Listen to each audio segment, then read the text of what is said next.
Hi, this is Paul Acevedo of Windows Phone Central, here with a video review of Halo Spartan Assault for Windows Phone 8 and Windows 8. This is the first mobile Halo game, developed by Vanguard Games in cooperation with 343. The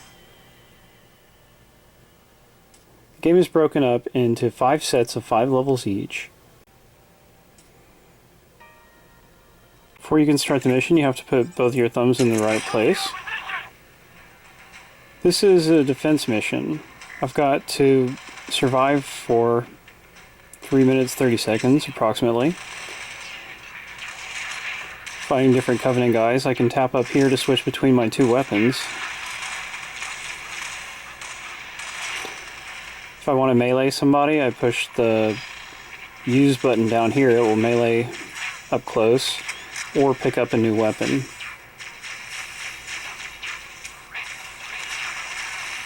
Double tapping throws grenades. Aiming grenades with a touchscreen is not super pleasant because they just go in whatever direction you're facing. Here we use a turret. Turrets are a lot of fun to use. They overheat as you fire them. You can see the heat meter up there. View zooms out a bit so you can see everybody. There's a radar up here, but unlike in the standard Halo games, regular enemy positions don't usually appear on the radar unless it's like an objective, because some levels you just have to kill every enemy, and in that case you will kind of see them up there. Here's another defense level.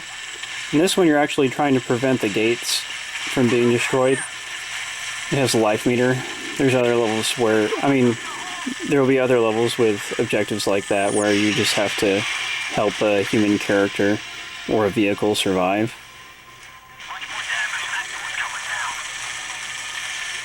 Not overly difficult usually. They give you the turrets and they help a lot. One very Halo-like touch is that you can get vehicles. Unfortunately no warthogs, but you can control Wraith tanks, human tanks, and these guys. That's the extent of the vehicles, the Ghost. Ghost is a lot of fun to pilot. I really like the vehicle levels. Now here's the game running on a Surface. Let's look at these options.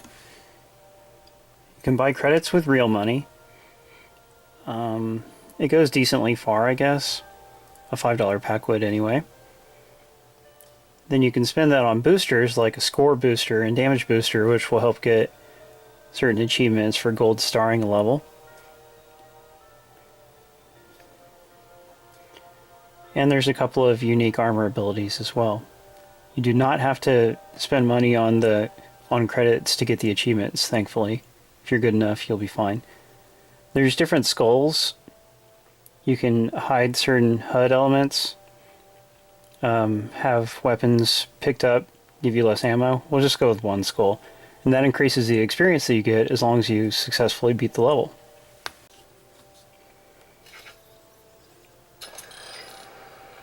So here we are with a touchscreen.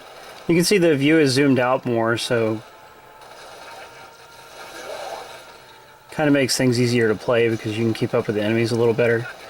And this is one of those levels where certain enemy positions at least are shown on the radar. And I've got a couple of Marine AI partners.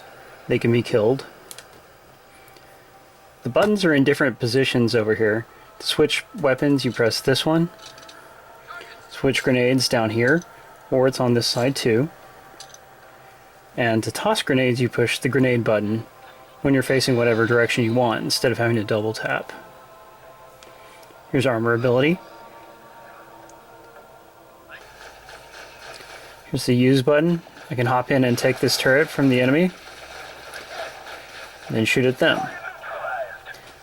The aiming isn't so good on the Covenant turret, but you can adjust. There's some kamikaze grunts.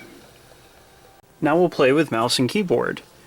You have to actually enable mouse and keyboard controls if you're playing on a touch device like this. One thing you can see here is that the mouse speed is not adjustable in-game as far as I know, which is a downer. a real computer game would allow that. And here are the controls. You cannot customize your controls. You have to live with what it's got. And one thing I really hate is the switch weapon and switch grenade buttons. They're way down here and you're supposed to use your pinky finger to hit them. Does not work well for me. I would like it so much better if if it was like the R and F buttons.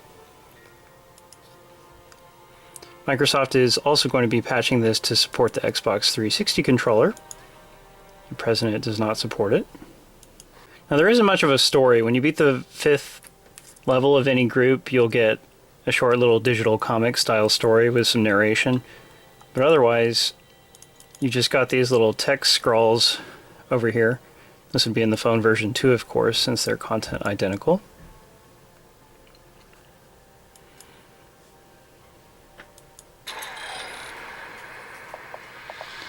Alright, now, aiming is a bit more accurate when you're using mouse and keyboard. If you're used to playing first-person shooters on computers, I think you'll like that. Halo Spartan Assault is a really good first mobile effort from Microsoft. First mobile Halo effort, that is. It's missing some things that you would generally want to see in the Halo series, such as cooperative multiplayer. Unfortunately, Microsoft doesn't seem to support online multiplayer in any Windows 8 published Xbox games yet. They dragged their heels quite a bit with Windows Phone games and online support, so they seem to be doing it again with Windows 8. That's a shame. It's just a lot of fun. You'll be doing levels over and over again to complete challenges, earn medals, and work towards the achievements.